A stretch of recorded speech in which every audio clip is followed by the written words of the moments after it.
O'clock in New York City, and this is The Five.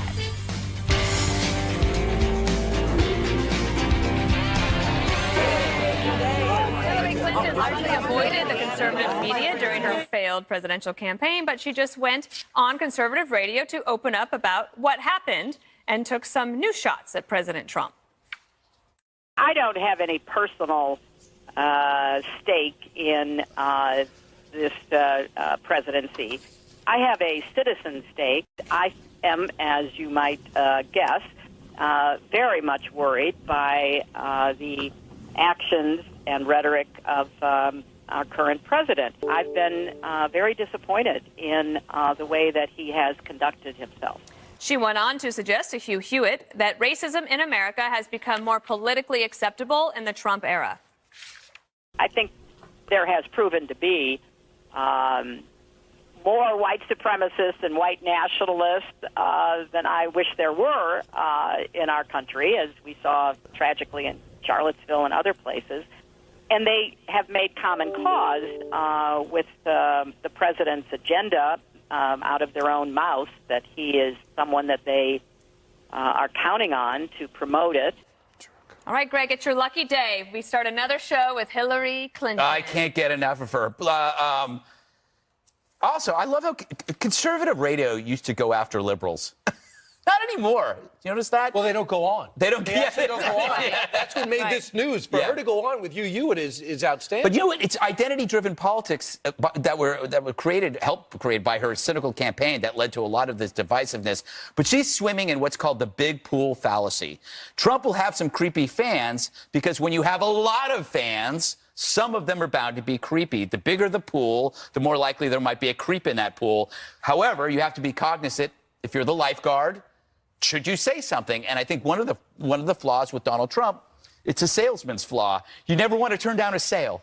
It's actually not a moral choice. It's not a correct choice, but it's a part of thinking that like the money's green, so you never turn down a sale. You never know. You never condemn anyone until somebody else comes along. So there's a glimmer of truth here. But the other issue here is that the Democrats have a problem. You remember how they made Al Gore the president of global warming because they couldn't make him president, so they gave him something to keep him busy. They gave him a cause so he couldn't hurt anybody. They got to make her president of something like the Angry Book Club so that she goes off and does some stuff. Or she could be Bill Clinton's own defense attorney when those cases come up. She could actually interrogate Juanita Broaddrick. Well, how good would that be? If they hadn't had to close the Clinton Global Initiative, she could be doing that. But, of course, that's not available to her. Did you try to get Hillary Clinton on your radio show? No, not that I know of. Yeah, because you just know she's not coming on. Well, I didn't think she was going to come on. I know we're asking on Fox and Friends on a regular basis. It never happened. And she had no interest when she was trying to be president of the United States of coming on. And it's the biggest mistake that both Al Gore, John Kerry, who came on as Secretary of State, and Hillary Clinton did make. Because if you come on, and as Juan, as you know, if you want to use some of your best segments, we're on with people, and this show in particular, would disagree with you. Absolutely. Because you win people over, and some you don't, but at least you go in there and you're going to get your hands dirty. And she, in this interview, said, Uranium One, that's still going on, and still everyone proved it didn't exist. Well, there's a problem with that. That story's moving. And he goes, the problem with my emails, they made it the #1 story. It shouldn't have been. Well, the problem is there was a lot there, but you didn't go in and attack it. You know what she did? And admitted it in this interview. I didn't even listen, nor did her staff. How do you know how to fight an uphill battle or win over independents if you don't know what the other side's even doing? Well, I think this is a real shortcoming for Democrats. I mean, imagine the kind of flack I get being on Fox, but they don't have, that's true too, but they don't have a sense of the ability to come here and use this as a forum to influence people. So I think that's why it's great that she went on Hugh Hewitt's show. And I think that it's very important that you have sufficient respect for people, even if you disagree with them, to talk with them. Well, and also because people do, I would love to have her on the Daily Briefing, in case you're watching, Hillary. But if you come on a place where you aren't necessarily going to be guaranteed a warm reception, and you're pleasant and you try to make a couple of good points, that the viewer will say, well, that was good. Like, that was nice. She was kind. She was fine, whatever. And unless it's a total train wreck. No, and I mean, you know, appreciate the upside there. If you believe in yourself and you're confident in what you have to offer, that you're a great candidate, that you have ideas that are compelling, that would resonate with the American people, then why wouldn't you take a chance and get in the ring and go into a forum where you might be able to reach some of those crossover or swing voters or people that independents that might say, you know what, I think I feel more certain going with somebody like her. It could happen. The point is she didn't take that chance. And you would think, Brian, to your point, that other people made this same mistake, that they would learn. How many high-paid consultants and experts does it take to figure it out when you have eyeballs in the reach of a network like the Fox News Channel and FBN? Why wouldn't you take that opportunity? Yeah. I don't get it. The one thing that really drives me crazy is if, and this would be true if a conservative went on MSNBC and then complained during the interview, like, well, I know what network I'm on. She did that a few years ago, and I've never forgotten it. But well, I don't get she that. used to go on when she was going against President Obama, and one of the things in the break she said is, thank God for Fox, because we were the only one asking President Obama when he was Senator Obama legitimate questions, and we allowed, and it was one of the most interesting races that I can remember. Yeah. Well, she hated Obama. Yeah. She hated him. Well, I don't know about that, but she did. Remember, she was his rival for the nomination. And then Bill hates him, too. Right, but I will say that what you got is a situation where she said, you know, this week that when Bill Clinton was running, if there had been a Fox News, that he wouldn't have been able to win because Fox News is so partisan. And I think I've heard from Obama the same thing, that Fox News just pillories him, just attacks him and stops him. He won, though, twice. Well, no, I'm talking about the legislative agenda. That Fox News just makes him into this ogre, right? But at the same time, the reality is if you're not talking to people, this goes back to your business about the salesman, then you're not selling. You're not out there making the pitch. They may feel unfairly attacked, but then show some gall, show up. She did make a comment about President Obama. In fact, we play that one here. It is true that when you run to succeed a two-term president of your own party, you have a historical headwind blowing against you. And I refer to that in the book because it's not just this campaign can be set apart from everything that's ever happened in our politics. It is a challenge. Do you know what the problem is with this? What? A permission to speak, Dana. I'm sorry. Yes, go ahead. Free fall. This is a free for all. He says it's hard. She says it's hard to run as an agent of change when you come following someone like President Obama from your party. You know what you have to do?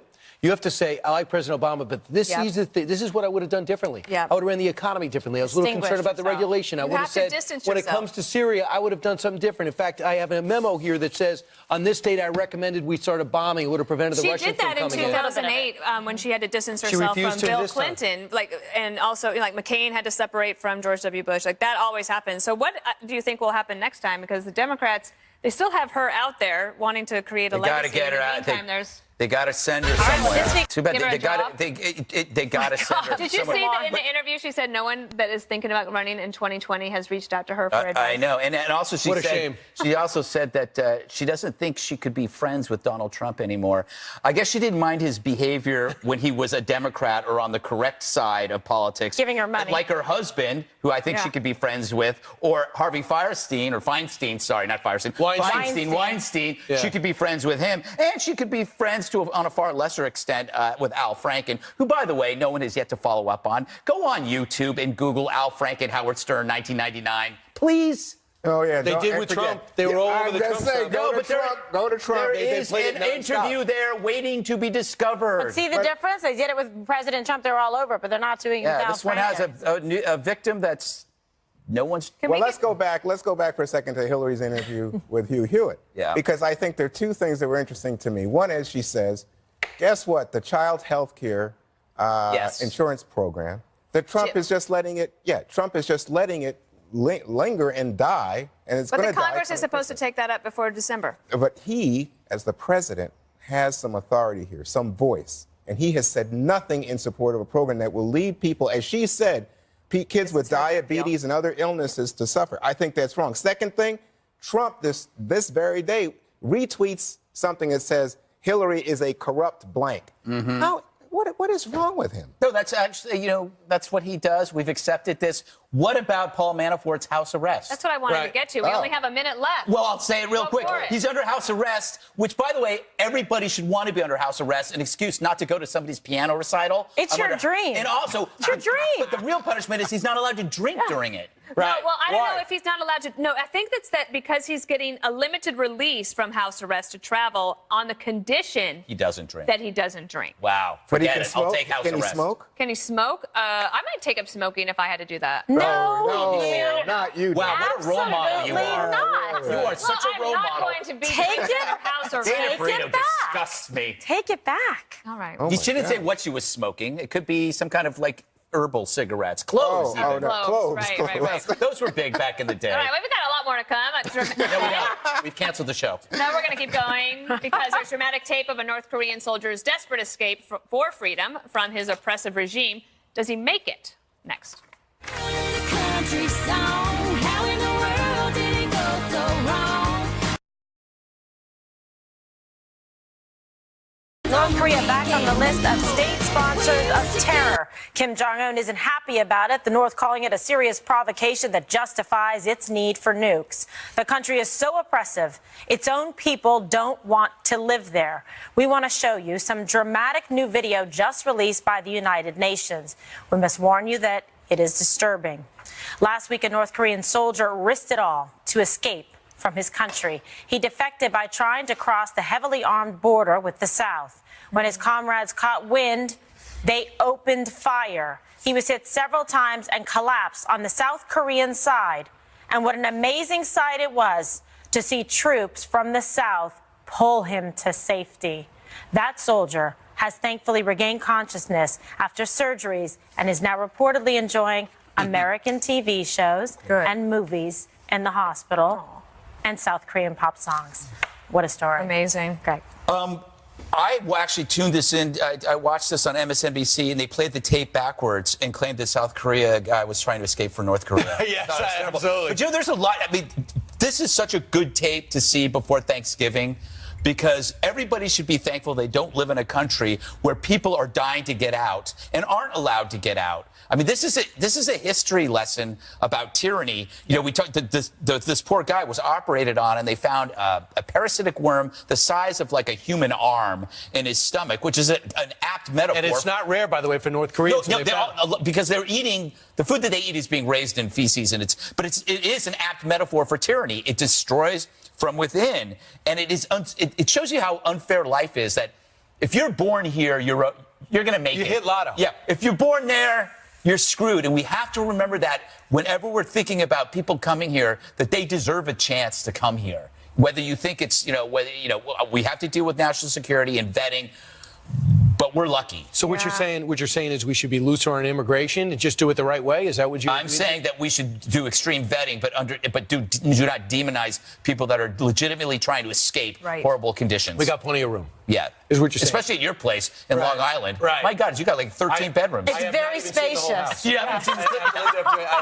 They tell me, I look at the diagram, sometimes I get lost. It's so big. But by the way, he has pneumonia, hepatitis B, and they say when they opened him up, he has blood poisoning. They're not, even though he's watching television, they're not sure he's out of the woods yet. No, I know. But can you imagine that's a part of the problem there is just, besides this despicable regime, that they don't get proper medical care. I mean, literally, he getting shot, 5 ultimately times. saved his life because look at all the medical conditions that he had inside that he wouldn't have been able to get any He's of down to that. 130 pounds, this guy. It's unbelievable. That's him might have getting known. shot saved his life. That's what I'm saying. Yeah, like he might Thank you, have translator. Thank you. He might have known that he was dying. I mean, That's like what I'm if he wondering. had stayed. And I hope that we get a lot of intelligence from him to the extent that he knew anything that he could from the military. Well, he's only 24 years old, so he's not a high-ranking guy. What struck terrible. me? Medical But freedom condition is for universal. 24 The desire to be free is something that every human is born with. And so to the extent that we can help them get to a better place, we should. Yeah, I was just thinking, though, that, in reading about this story, not only is he a young guy who made this tremendous effort, but it said that the last time a soldier had escaped from North Korea is 10 years ago in 2007. Wow. And that annually about 1,000 North Koreans flee the country. So they do anything to get out. Now, the problem is most of them go through China. And guess what? One of the requests that people have right now is that China stop sending North Koreans back. Yep. But the Chinese are worried that if they don't send them back, then there'll be a flood of refugees. And this gets back to what you were saying. These people deserve the opportunity for freedom. If you have a heart, if you believe in democratic principles, if you believe in human rights, how can you turn your back on What do that? you So suggest? should we Whoa, are you a neocon now? Neocon, what? so should Because we- I believe in human rights? Well, if you have an obligation to do Maybe- something, what should we do? Should we overthrow the maybe, government, is Maybe what you're saying. Donald Trump should have mentioned this when he was over there. He didn't say a word about human rights. Neil Wan. Neil over Wan. here. Thank you. But here's the thing. With North Korea, and I believe we said this in the break, I've always felt this. The biggest underreported story when we talk about North Korea is how horrible the conditions are for the North Koreans themselves. Yeah. And when we finally take the lid off that country, hopefully in this generation, we are going to say, what did we allow to happen? The carnage. This is an ongoing Holocaust with nobody getting fat except for the fat leader. Well, do you think it's us or the Chinese? I think it's the Chinese Doing what? that just keep a lid on it because they don't want to deal with it, and they Yes. especially don't want to reunify They don't want to encourage it Korea. either. They don't want North and South together. Right. I don't think they have great relations with North Koreans, but they have the best that there is right now. But I do think that there's an opportunity with the rest of the world. Believe it or not, he did not alienate anybody on this trip. I've read other accounts. I can't read Japanese like Greg, and I can't read Korean like Dana, but I was able to read the translation American You newspapers. barely read English. Right. Let's be honest. But, diagram English is tough. overrated, very complicated. It's hard, especially with the contractions, kind of throws me off.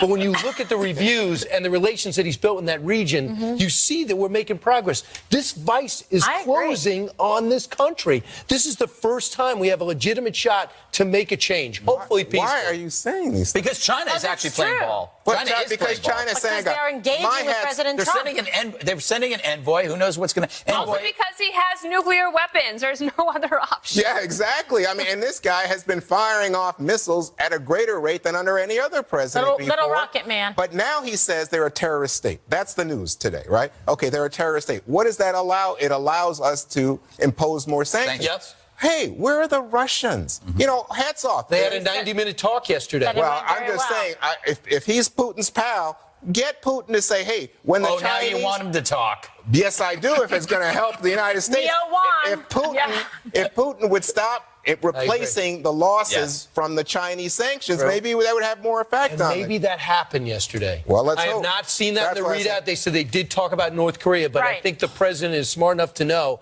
I have to shut this circle off. Maybe we should say hats off to Rex Tillerson. And you know what, Mr. President, I know how sensitive you are. Thank you. Thank you.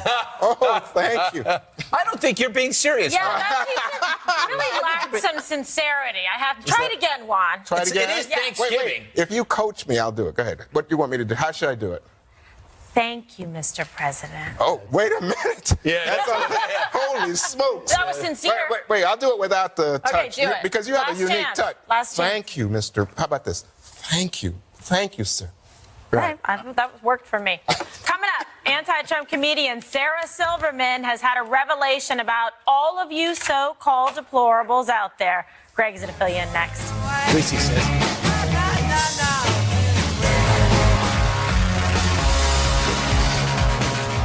Great news. She likes you. She really likes you. She being the lefty comic Sarah Silverman, and you evil Trump voters. Yes, after so much hate and bile, she finally realized you people aren't so bad. In fact, you might even be people. I guess she'll let you live. In a new show, Sarah travels the country interviewing rubes who don't live near Whole Foods. It's like Wild Kingdom for gender studies majors. And now she claims after meeting so many Trump voters, she likes them. She loves them. Yes, what a surprise. You can feel comfortable around people who you don't agree with. So this is progress for a progressive, especially one who called for a military overthrow of Trump, a coup, while actual riots were going on. Imagine if anyone had listened. So this is a big step. For progressive, the personal is always political, where the right isn't just wrong, but evil. So good for Sarah for deciding that you're okay. You've met the approval of someone paid to talk to you. She appreciates you the way a cat appreciates yarn. Will her new enlightenment hold? I don't know. I remember how Sarah ridiculed Andrew Breitbart, not to his face, but when she took his seat after he left the set on Bill Maher's show. How are you? Sticky here. Yeah, well, there was. In general. Yeah, right. You're not just saying the conservative. Yeah, that was classy. She was nice to him in the green room, but then did that when he's not around. But it proves your point. It's easy to be a jerk to someone when they're not there. Wrapped in a cocoon of confirmation bias, it's easy to hate millions of people and over time for them to hate you back. But I hope that Sarah's changed. Truly, anything would be an improvement. I'm going to be positive about this, Kimberly. I think that maybe she's positive. Okay. No, maybe she's woke, as the left says. That she realizes that just because you have a disagreement doesn't make them evil. Okay, well, this is why people have to have an open mind and actually listen to others, their viewpoints, and try to understand and find common ground instead of being, discriminating and having biases against other individuals that you're not even taking the time to listen to. So, I mean, I don't know. Maybe, hope springs eternal. Who knows? But at least maybe it's an example to some people that they might want to reconsider. Just like all the people that were horrific, to the women that accused Bill Clinton that are now coming out and saying, oh, wait a second, we want to apologize for that.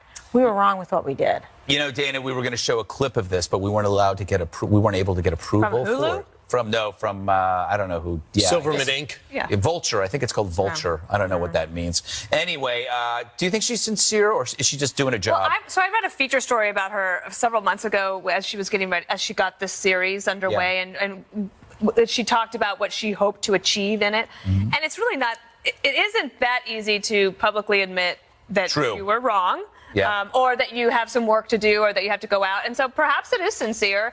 But I also think, she's supposedly a comedian. So one of the best ways to have relationships with people that maybe you don't agree with is through humor. True. And just laugh about it. Politics is really not that important. It shouldn't be. Actually, that's a great point. Thank you. And you seem surprised. No, I am surprised. Did you see that? He was like, whoa. Yeah, She usually saves her great points for the earlier show, the show with her name on it. Oh, we get the leftovers. We get the turkey sandwiches. We don't get the turkey. I know the feeling. Brian. But the point is, if politics takes a large part of your life, then you can be very angry. You have a lot of hobbies, or so you play soccer with kids. You coach. So, but Fox and Friends is only a tiny part of your life. Do I have to agree with your premise? I don't even Did you even ask a question? First, I have to disclaimer. He knows nothing about me. Okay? I don't even. When he sees me in the green room, he walks the other way. Did you hear what he said about your hair machine in your office the other night? It was like nuts. I did not know that. Until now. I got to get that DVR. I get all my information from Ducey. Right. Thanks for watching. No, that's twice. That's good. By the way, I got to go to Blockbuster, get the episode. Which day was it? It will be fantastic. By the way, she goes on to say in this story where she says, we haven't changed each other's minds, but I like these Trump people. I think it's a business decision. When asked about Trump, we're waiting for him to hit bottom. There is no bottom. He doesn't understand what happiness is. If he isn't ruining people's lives and destroying the planet, my heart would break for him. He's a damaged person. I don't see much conversion here or much open-mindedness. But I like you. I like the people that voted for you. And he's far happier than she has any idea. Do you think he's very happy? He's very happy. He doesn't have a care in the world. He has a good time. He has a nice family. Here's my cynical observation. She called for a military overthrow of Donald Trump. And I think she's seeing that her career is kind of like going down. And she realizes maybe alienating half of the country is a bad idea. Wow, I didn't get that at all. In fact, I think she's been around in recent days promoting this new show. Yes. And having some success promoting. I don't know how well the show does. But no, I don't have that impression at all. This is more like Thanksgiving dinner to me. Yeah. This is like, Uncle Joe walks in with the Make America Great Again hat. Right. And so am I supposed to just be mocking? Should I be like, I can't stand this guy or whatever? And then turns out, hey, Joe's a pretty good guy. Yeah. We just have some serious political disagreement. And let me tell you, I think you can have serious political fear even of Donald Trump and his presidency. But the idea that you would talk to them, this is what we were discussing earlier. This is a good thing. I think it's a good thing, but it's a good thing when you're not paid to do it. And it's like, so now she's doing it because she's got a salary. If she wouldn't have done She this sees before. Kathy Griffin, and Kathy Griffin was one of the hottest comedians around, and now she's so angry. Yeah, she's so angry she shaved her can't get head. on CNN. She's yelling at Andy claiming, Cohen. but the funny thing is, she's claiming Hollywood is blacklisting her over Trump. Excuse me, Hollywood hates Trump. I mean, I'm sure. I mean, how does that make sense, Greg? it doesn't make any doesn't. sense. It doesn't make it. I think she's just whining because. But she was on? Was she on Bravo? Yeah, Bravo. yeah. I mean, she wasn't like the biggest comedian. She was a train wreck. Right. By no, the way, she was successful. By the way, you know, she was doing this tour with Frank Rich, who used to write for Yes. the Times, now writes for New York Magazine. So it's not as if Frank Rich, I don't think Frank Rich is a Trump fan. Hates him. Right. So my impression is this was her speaking from the heart. And I would think that from your perspective, I know you're glad to have Hillary around, glad to play identity Love her. politics, grievance politics, Me too. resentment. But I mean, goodness gracious, give the lady some credit. I have a Well, but prediction. Give who she's one of the credit? 3 Sarah people that Silverman. blocked me on Wow. Twitter. Who? Alec Hillary. Baldwin, Keith Olbermann, and Sarah Silverman blocked me on Twitter. That is like having 3 little medals. Little medals. Yeah, it's 3 Look at states. how call them little excited medals. you are. But I do think it's going to boomerang. I think the anti-Trump stuff is getting so staid. I look for things to change. When you invite me back next year at this time, the Wednesday before Thanksgiving, we're going to talk about how people are taking on the Democratic Party on stage. Oh, yeah? Or is that after we discuss the way- the impeachment? By the way, South Park does not do any bashing on Trump because they say it's just so predictable and hackneyed. All right. He managed to hold his fire for more than 24 hours, but President Trump let loose today on the dad who refuses to thank him. That's next. With some other people before he even got there. I got doubts of what he didn't do. How's that? If I was going to thank somebody, I'd probably thank President Z. Somebody did Now, something if that's for your you. Say opinion that thank he's you. done, I would say thank you if he would have put him on his plane and took him home. As you can imagine, those comments did not go over very well with President Trump. He was fired up this morning on Twitter, aiming his fire at LeVar Ball for dismissing his pivotal role in helping to bring his son and 2 others home from China. They were caught shoplifting. The president writes, quote, "It wasn't the White House. It wasn't the State Department. It wasn't Father LeVar's so-called people on the ground in China that got his son out of a long-term prison sentence. It was me. Too bad. LeVar is just a poor man's version of Don King, oh my God, but without the hair. Awesome. Just think. LeVar, you could have spent the next 5 to 10 years during Thanksgiving with your son in China. Did I say that right? I'm going to do the Trump sounding. China. But no NBA contract to support you. But remember, LeVar, is this a book? What am I reading? Shoplifting is not a little. It's what? 280 characters. Okay. now, Oh, that's right. Yeah, Dana's been complaining. It's a really big deal, especially in China. Ungrateful fool. Oh, my God. Oh, my God. That was a lot of dramatic acting. Yeah, a dramatic interpretation. Well done. So let me ask you That's something. the best you've ever sounded. Oh, thank you, sir. But Dana, And you had fun. Do you notice you're like in Yeah, a good you were mood? fun. You're like It happy. made you happy. Yes, You because enjoyed you it. love being Trump. wow. We all saw It is it. fun You are to Sarah read his Silverman. tweets We out all loud. saw It is. I mean, it just is. But it's so ridiculous that this is the president. Yeah, you can't use that it's argument not. anymore. The bar isn't lowered, the bar is gone. Even Shakespeare knew that not every play had to be a tragedy. And that's the way the White House is now. Tell it to The White Hamlet. House can actually be fun. Politics can be fun, the president can be fun. By the way, the only thing, the big point here is when we look at historical artifacts of the past, like letters written by Washington or letters written by Lincoln or Martin Luther King, no more. We're not going to have that anymore. Everything's going to be up on Twitter. Yeah. There's going to be no parchment paper with stuff. Every thought and every feeling, every attack is going to be highly readable. It's going to be immortal and worthless. Excuse me.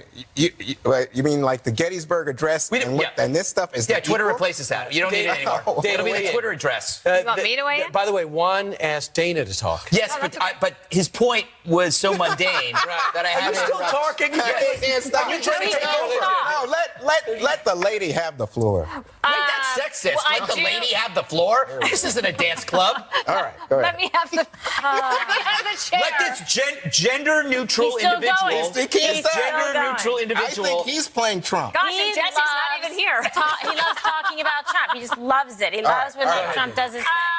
Okay, I don't like the 280 characters. I thought he had a better rhythm at 140, and like a self-imposed discipline on that. Yes. Even if it's 3 tweets, I thought those were much more fun to read. I also feel like for as much as President Trump is entertaining his base, LeVar Ball is doing the same. Exactly. So everyone has an audience here, and so it is like the reality show, because I can't wait to tune in tomorrow to see what's going to happen. Like what would really get President Trump going might be if LeVar Ball thanked Hillary Clinton for some reason, and then we could keep this going. Now you're giving ideas. I have 2 thoughts on this. After watching the entire interview, I think he was putting Chris Cuomo on. Definitely. People say, "Wow, he's crazy. He's unhinged." He's not really. He went on there. He twisted the thing. He put it on its head. He was Donald Trump. Yes. And I got to give Mark Cuban if you watched credit. our show, we Mark said that yesterday. Mark Cuban said that Donald Trump and LeVar Ball are really the same profile. I said that on the 5 yesterday. Cuban took it from me. Number 2, in reality, if the president didn't, no one was pressuring the president to deal for these basketball players.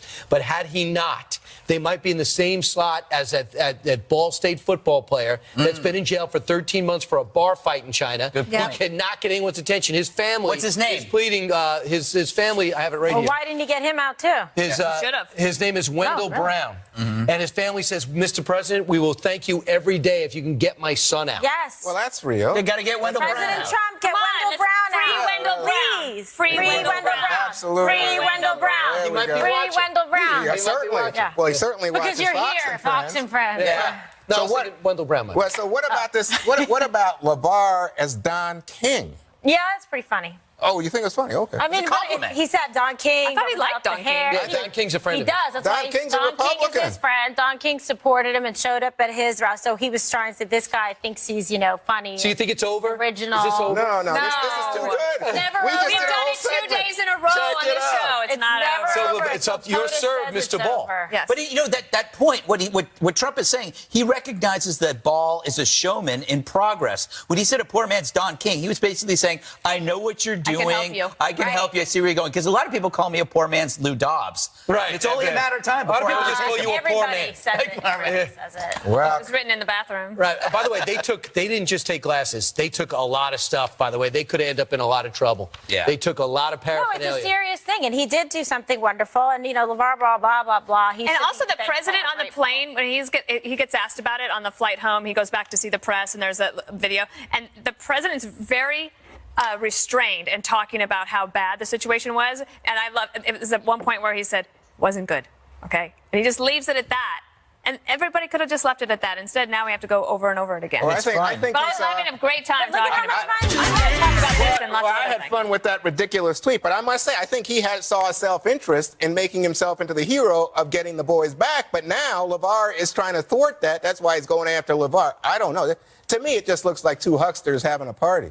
Coming up, new greeting recommendations for children during this holiday season. Forget the hugging. How about the high five? We'll explain next.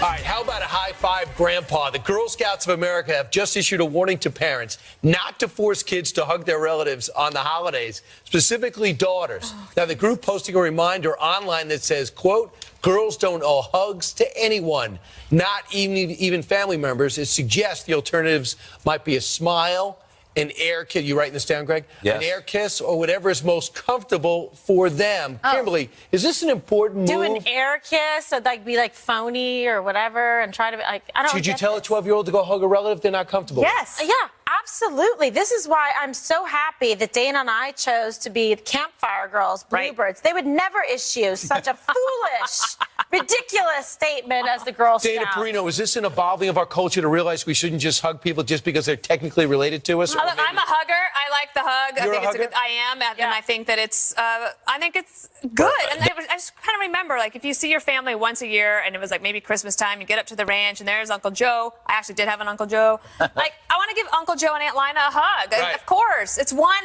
moment. Isn't that it's a nice- fine. And even if his Make America Great Again hat falls off during that hug, Juan, real quick, do you see this as evolving? People worried about 12 and 13-year-old girls maybe in an uncomfortable situation. Well, yeah, and I would be You very, like this? Well, I don't like it because I have granddaughters and a daughter. And you want to get a hug. Would you Yeah, tell but them that? Don't hug. I'm very sensitive to if a little kid said to me, "I'm not comfortable," I would say, "What? Why is that?" Because I think little kids want to hug you and give you. But I think that's different. That's No, I don't, complaining because- about something that maybe has gone on or that. Maybe I don't know that's what's going different. on, but I if would the never child force is somebody. uncomfortable, No, that's what I would listen to the child, because if you look at the statistics, the people who are most likely to assault or attact that child. Oh my gosh. It's someone they know. And they Now say it's one in gone nine, on. one in Now it's nine gone off the females will rails.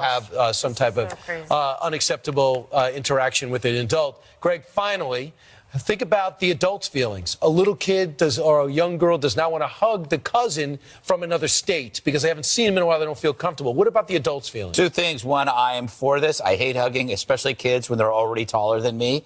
It's a reminder. Happens a lot. Yes, it happens way too often. You know, this is actually, to be a serious point, where there's this underlying agreement that all men are predators.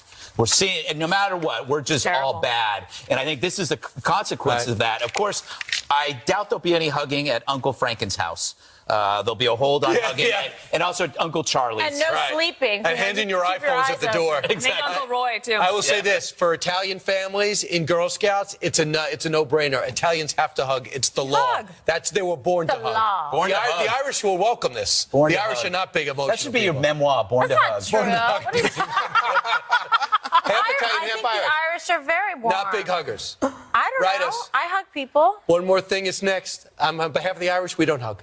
We hug.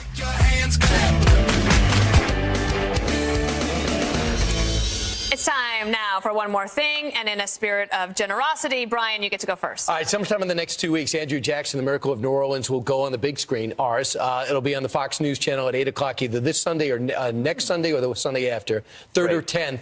And Andrew Jackson, as you know, had a big win. It was for America. It's a pro-history story. Here's a look. If this berm didn't work, there was another line and another line they'd have to go through before they get to New Orleans, but they never got past this line. That's right. This becomes a bloodbath here. The corpses, well, now we're just looking at green grass. It was the beginning of the end of Britain and in many ways the birth of modern America. And that's the story of the battle. We fly a drone above it to give you an idea. Andrew Jackson, Miracle of New Orleans. That looks great. Congratulations. It was a lot of fun. Congratulations. Ron Trez and Doug Brinkley did a great job. Good photos. That's your Move it on, huh? DVRs. Kimberly. All right, so I have a fantastic little thing of puppy love. So it's like Kimberly's puppy love dating tips, okay? So this is cute because my friend Anisha has a dog, Luigi, who I absolutely love. He's super adorable. He's 6 years old, and he's got a lot of style. You see him there in his red cashmere sweater, and he's with a very famous Instagram dog, Sparkles the Diva. She's 7 years old, and she's a Shih Tzu, and he's a Shih Tzu, too, from Atlanta. So she has over 50,000 followers, and Luigi's doing really well, too. So they went on this date. Their moms arranged a date, and they went to the Gramercy Park Hotel, all dressed up. They had Is this a champagne. Disney movie? This is just going to make my wife mad. They go on better dates. This is the point, Greg, and this is the point that men in New York City could learn a lot from the puppy love Puppy here. love. No People word in yet. America are throwing up. If All there's right. going to be, look at the Mercedes. You ready for G-Wagon, this? too. I love Everybody, it. it's been a while. What do I have? Dana's corny joke of the day. Hi. Number one. Why did the turkey cross the road? To get to the other side. That was a chicken. Anybody? Get the other sides. No, because it was Thanksgiving Day, and he That was a wanted better people one. to think he was a chicken. No, his is better. Mine was better to Yours is get to the better. other sides. Well, you Thank you. Thank excuse you. me, you improved on mine by adding an S. Oh, please. That was pretty good. No, Well, but you I just mean, thought it was the original joke. because he wanted them to think he was a chicken. Okay, number two. What happened when the turkey got into a fight? Bach. He got into a fight. The turkey got into a fight. What happened to him? No idea. He got the stuffing knocked out of him. I like that. Ah, okay, That was one. good. I like All that. right. Violence. Number One's the three, last the track. final one. Go ahead. What did the nut say when it was chasing the other nut? I'm a cashew. I knew I was going to say cashew. Like cashew. You didn't say it. I'm a didn't say it. cashew. I thought That doesn't count, God Kimberly. knows. God Yeah, knows. but that's like her best one about the jalapeno. Jalapeno. That's coming back in Okay, May. your turn, Greg. All right, it's time for my favorite segment.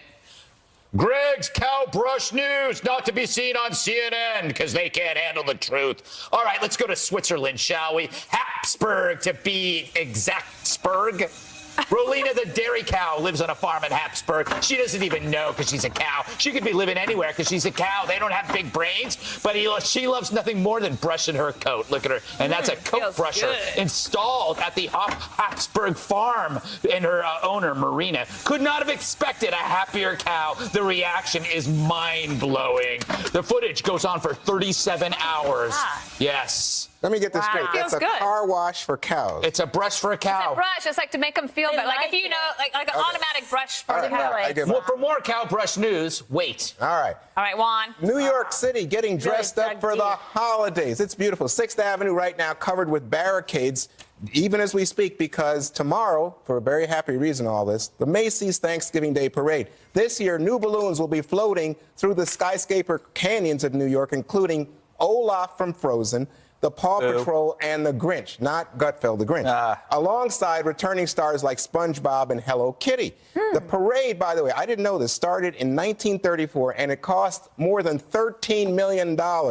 Estimated 3.5 million spectators in person, 50 million will be watching at home. Is there Underdog? Is Underdog coming back? Yes, I think he's back. Oh, they're telling me we got to go. That's it for us. Tomorrow night, don't miss our Thanksgiving special. It's at 5 p.m. Eastern. It's a really fun show. We hope you'll join us. And here's something to whet your appetite. Thanks to 5fan Photoshops, we have a very happy Thanksgiving photo of the 5 of us having a fake dinner. Oh, how cute. Special report is up next. Brett, take it away.